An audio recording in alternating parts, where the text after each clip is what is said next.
കണ്ണൂർ മട്ടന്നൂരിൽ സഹകരണ ബാങ്കിലെ നിയമനത്തെ ചൊല്ലി കോൺഗ്രസിൽ തമ്മിലടി. കോൺഗ്രസ് ഭരിക്കുന്ന ബാങ്കിൽ മുൻ KPCC അംഗം ബന്ധു നിയമനം നൽകിയെന്നാണ് യൂത്ത് കോൺഗ്രസിന്റെ ആരോപണം. യൂത്ത് കോൺഗ്രസ് നടത്തിയ പ്രതിഷേധം ഇരുവിഭാഗവും തമ്മിലുള്ള വാക്കേറ്റത്തിലും കയ്യാങ്കളിയിലും കലാശിച്ചു.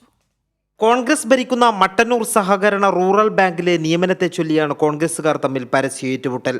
ബാങ്കിന്റെ മുൻ പ്രസിഡന്റും മുൻ KPCC അംഗവുമായ നേതാവ് കൊച്ചുമകന് അനധികൃത നിയമനം നൽകിയെന്നാണ് യൂത്ത് കോൺഗ്രസിന്റെ ആരോപണം. ജോലി ലഭിച്ചയാൾ BJP അനുഭാവിയാണെന്നും യൂത്ത് കോൺഗ്രസ് ആരോപിക്കുന്നു. യൂത്ത് കോൺഗ്രസ് പ്രവർത്തകർ ബാങ്കിലേക്ക് നടത്തിയ മാർച്ച് വാക്കേറ്റത്തിലും കയ്യാങ്കളിയിലും കലാശിച്ചു.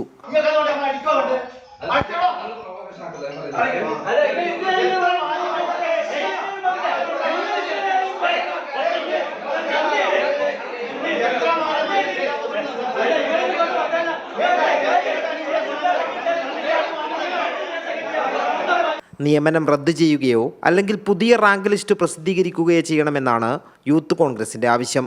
കോൺഗ്രസിൽ കടുത്ത വിഭാഗീയത നിലനിൽക്കുന്ന മട്ടന്നൂരിൽ പുതിയ ആഭ്യന്തര കലഹത്തിനാണ് ബാങ്ക് നിയമന വിവാദം വഴി തുറന്നിരിക്കുന്നത്. കൈരളി ന്യൂസ്, കണ്ണൂർ.